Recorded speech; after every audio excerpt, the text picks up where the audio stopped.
नमस्कार, द्वीप दर्पण में आप सभी का स्वागत है। आइए एक नजर डालते हैं आज के मुख्य अंश पर। विजय दिवस पर माननीय उपराज्यपाल ने भारतीय सशस्त्र बलों के अद्वितीय साहस और अटूट समर्पण को दी श्रद्धांजलि।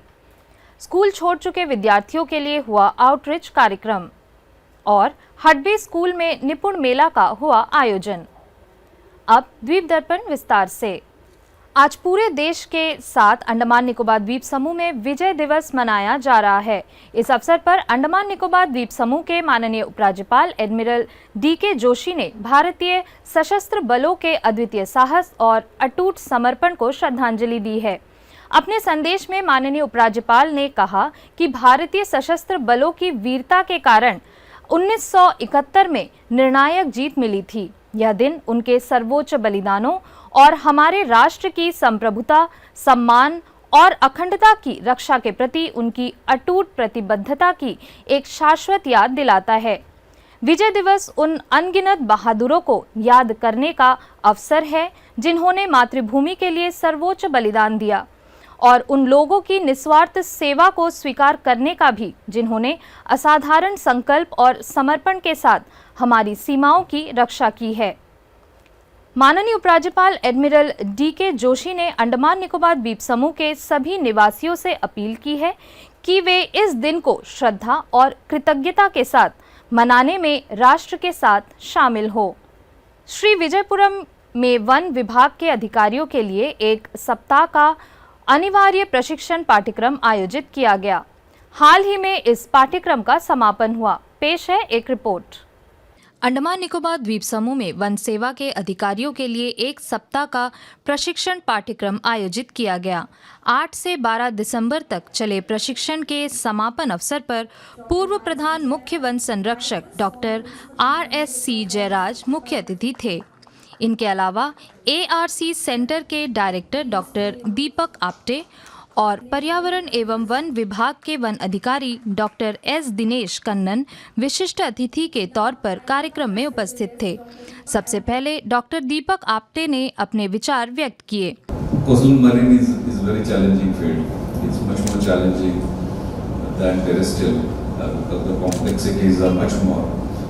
But one thing we know for sure from all this research happening nationally, internationally, that the solution for our carbon problems will come only from ocean. Our lands are not going to be enough to mitigate our carbon challenges. With very limited land, and we have somehow this pseudo notion that plantations will assist us reduce carbon footprint. That's never going to happen. There's a good amount of data available now that we should of course restore our forests and our grasslands and other habitats, but it's not going to solve our carbon problems. Our carbon solutions are in the sea, but at the same time when we try to use oceans to offset carbon, it will lead its footprint in terms of ocean acidification.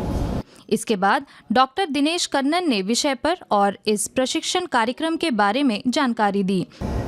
The management practices which are being practiced in the Marine National Park or in the mangrove ecosystem, you might have seen personally and you might have interacted with the local staff.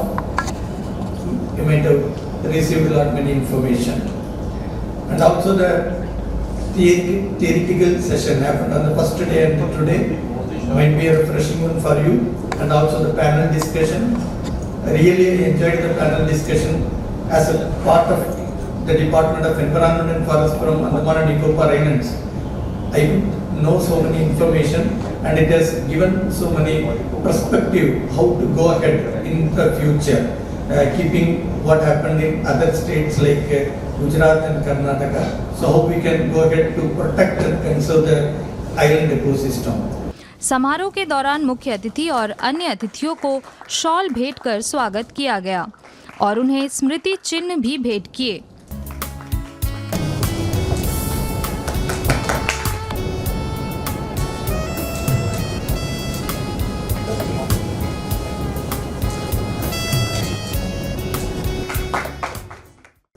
कार्यक्रम में मुख्य अतिथि ने गणमान्य अतिथियों और अन्य लोगों को प्रमाण पत्र एवं स्मृति चिन्ह भी प्रस्तुत किए।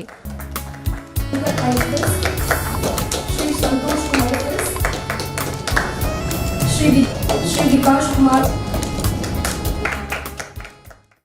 इसके बाद समापन अवसर पर उपस्थित वक्ताओं ने इस प्रशिक्षण के आयोजन के बारे में अपने अपने विचार रखे। My state.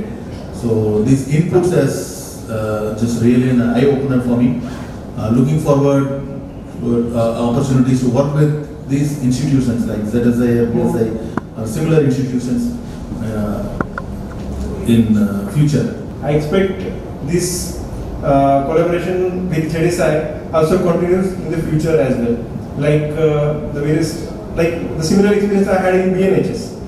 After completing my one week compulsory training at BNHS, they provided. I got to know about the services resources they have. So that was helpful for me in the field as well. समारोह के मुख्य अतिथि RSC Jayraj ने सभा को संबोधित किया। The first step in conservation is documentation. We have seen the efforts being taken by ZSI in documenting the marine and coastal biodiversity and the efforts of the forest department in conserving this. The second point was on the use. What we emphasize is on the sustainable use of the resources available here. That resources should not be overused, abused or misused. It should be at sustainable levels. इसके बाद धन्यवाद ज्ञापन के साथ प्रशिक्षण पाठ्यक्रम का समापन हो गया। I would like to extend our sincere thanks to all our resource persons, experts for their dedicated sessions. Also, I would like to offer our profound thanks to all the IFS officers for their active participation and enthusiasm. Model career centre ने 11 दिसंबर को शोर point panchayat के school छोड़ने वाले विद्यार्थियों के लिए एक आउटरीच कार्यक्रम आयोजित किया।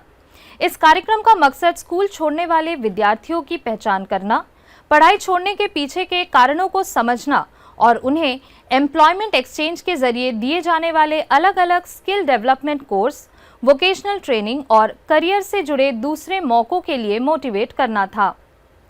इस सेशन में स्टूडेंट्स, माता-पिता और कम्युनिटी मेंबर्स सहित लगभग 30 लोगों ने हिस्सा लिया। प्रतिभागियों को अलग अलग सरकारी योजनाओं के तहत उपलब्ध skill training programme, employment exchange के जरिए रजिस्ट्रेशन और सपोर्ट, करियर गाइडेंस, काउंसलिंग और प्लेसमेंट में मदद और अप्रेंटिसशिप और शॉर्ट टर्म कोर्स के मौकों के बारे में बताया गया। कई स्टूडेंट्स ने सही ट्रेनिंग प्रोग्राम में एडमिशन लेने की इच्छा दिखाई। पंचायत प्रतिनिधियों ने भी आने वाले पहलों के लिए ज्यादा युवाओं को जुटाने में मदद का भरोसा दिलाया। लिटिल अंडमान के हडवे स्थित PM श्री राजकीय मॉडल वरिष्ठ माध्यमिक विद्यालय में पिछले दिनों निपुण मेला उत्साह और शिक्षकों, छात्रों, माता-पिता और समुदाय के सदस्यों की सक्रिय भागीदारी के साथ सफलतापूर्वक आयोजित किया गया। कार्यक्रम की शुरुआत स्वागत संबोधन के साथ हुई। एक अनोखे तरीके से डिजाइन किए गए दीप प्रज्वलन समारोह ने मेले का औपचारिक उद्घाटन किया। उद्घाटन के बाद स्कूल के प्रधानाचार्य प्रभाष रॉय ने सभा को संबोधित किया। अपने भाषण में उन्होंने स्कूल की प्रगति, उपलब्धियों और मेले के महत्व और उद्देश्यों पर प्रकाश डाला। इसके बाद स्कूल की प्रधानाध्यापिका F निर्मला जयकोड़ी ने निपुण पहल के सफल कार्यान्वयन के लिए अपना विजन साझा किया। टन टन टन चलो घंटी बजी स्कूल की गाने पर एक जीवन समूह नृत्य को सभी उपस्थित लोगों ने खूब सराहा। बाल वाटिका के छात्रों ने एक्शन के साथ कविताएं, अपना परिचय और फैंसी ड्रेस प्रदर्शन के माध्यम से अपनी प्रतिभा का प्रदर्शन किया। एक शैक्षिक नाटक प्रस्तुत किया गया और सभी छात्रों के बीच समानता और पोषण संबंधी भलाई के महत्व पर जोर दिया गया। कार्यक्रम के दौरान नई विकसित बाल फीचर क्लासरूम का उद्घाटन भी हुआ। इसके अलावा एक फूड कॉर्नर भी लगाया गया था, जहां स्टूडेंट्स और टीचरों ने कई तरह के हेल्दी खाने की चीजें दिखाई। निपुण मेले का समापन पुरस्कार वितरण समारोह के साथ हुआ।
दक्षिण अंडमान जिले के जिला मजिस्ट्रेट ने सभी संबंधित लोगों की जानकारी के लिए यह सूचित किया है कि Marina park road light house restaurant से गर्ल्स स्कूल चौक तक 21 दिसंबर तक सभी वाहनों के लिए बंद रहेगी।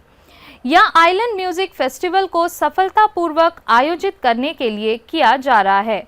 इसके दौरान मशहूर जापानी ड्रमिंग ग्रुप ड्रम ताओ 19 और 20 दिसंबर को परफॉर्म करेगा।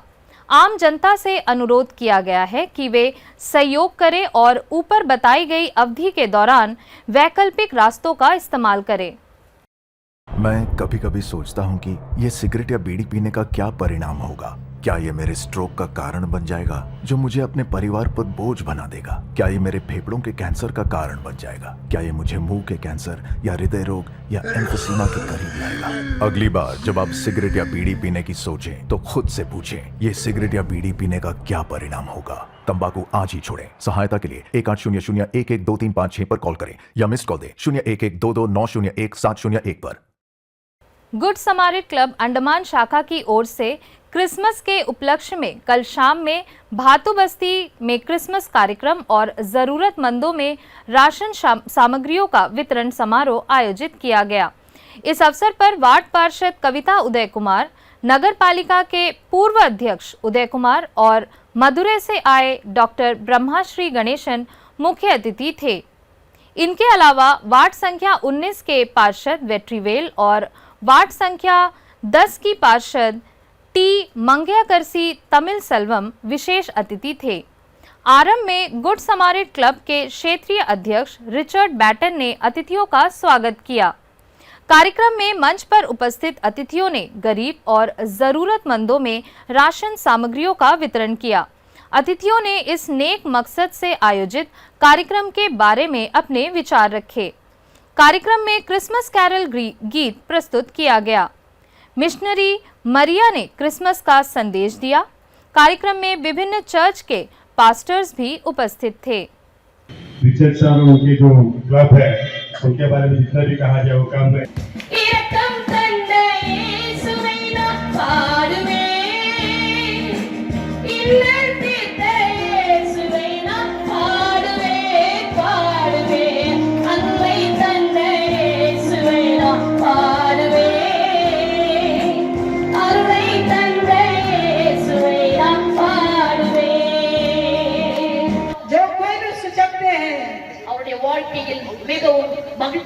उनका जीवन में बहुत बड़ा आनंद आती है।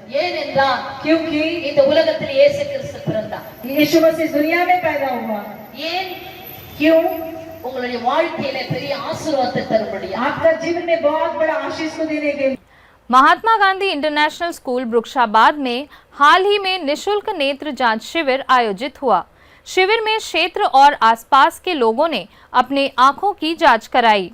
इसमें चश्मे, नी बैंड, दर्द निवारक दवाइयाँ, walking stick, hot bag, neck band जैसे जरूरी वस्तुओं का रियायती दर पर वितरण किया गया। शिविर सवेरे 10 बजे से दोपहर 1 बजे तक चला। ट्रस्टी नलिन गुलेचा और अन्य सदस्यों ने अपने विचार भी रखे। डायरेक्टरेट ऑफ शिपिंग सर्विसेज ने नए साल की पूर्व संध्या पर 31 दिसंबर को बैरन द्वीप के लिए MV स्वराज द्वीप की यात्रा की घोषणा की है। नए साल की खास यात्रा के तौर पर प्लान की गई यह यात्रा यात्रियों को अंडमान के खुले समुद्र के बीच नए साल का स्वागत करने का एक दुर्लभ मौका देती है, जिसमें भारतीय उपमहाद्वीप के एकमात्र सक्रिय ज्वालामुखी बैरन द्वीप के लुभावने नज़ारे देखने को मिलेंगे। जैसे ही समुद्र में साल बदलेगा, यात्री प्राकृतिक अजूबों, समुद्री रोमांच और उत्सव की भावना का एक अनोखा संगम देखेंगे, जो इस यात्रा को सच में एक यादगार अनुभव बना देगा। 1200 यात्रियों की क्षमता वाला MV स्वराज द्वीप नए साल के जश्न के हिस्से के तौर पर यह खास समुद्री यात्रा करेगा, जो द्वीपों में सुरक्षित, सुंदर और अनुभवात्मक समुद्री यात्रा को बढ़ावा देने के लिए DSS की प्रतिबद्धता की पुष्टि करता है। बैरन द्वीप की यात्रा के दौरान यात्रियों को जहाज पर मौजूदा कैंटीन कॉन्ट्रैक्ट एग्रीमेंट तहत तय दरों पर खाना दिया जाएगा। यात्रियों को जहाज पर चढ़ने के बाद रिसेप्शन काउंटर से खाने का कूपन खरीदना होगा। सभी पर्यटकों, द्वीपवासियों और आम जनता को अंडमान सागर की सुंदरता और शानदार बैरन द्वीप के बीच नए साल का स्वागत करने के लिए इस विशेष यात्रा का लाभ उठाने के लिए प्रोत्साहित किया जाता है।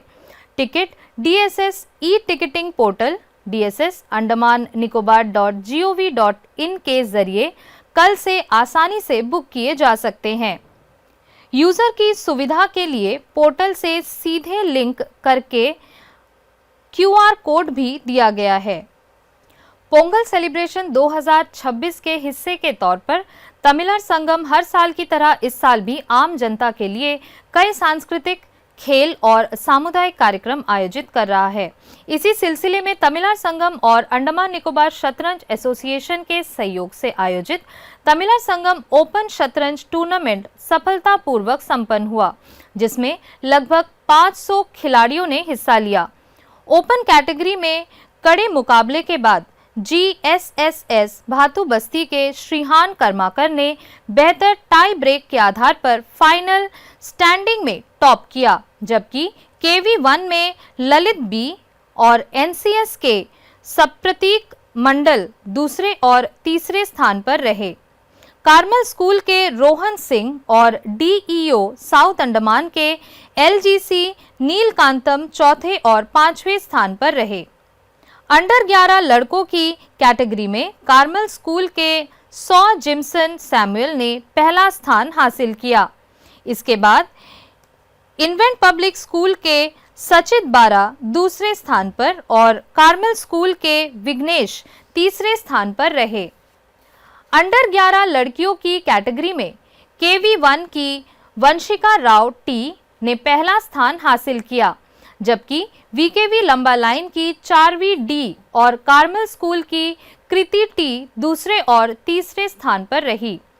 अंडर 17 लड़कों की कैटेगरी में K हरि प्रसाद B ने पहला स्थान हासिल किया, जबकि VKV लंबा लाइन के निमिष बंटुपल्ली दूसरे स्थान पर और GM अबरडीन के यशवंत V तीसरे स्थान पर रहे। श्री विजयपुरम और मुख्य भूमि के बीच चलने वाले जहाज MV स्वराजद्वीप का यात्रा कार्यक्रम घोषित किया गया है।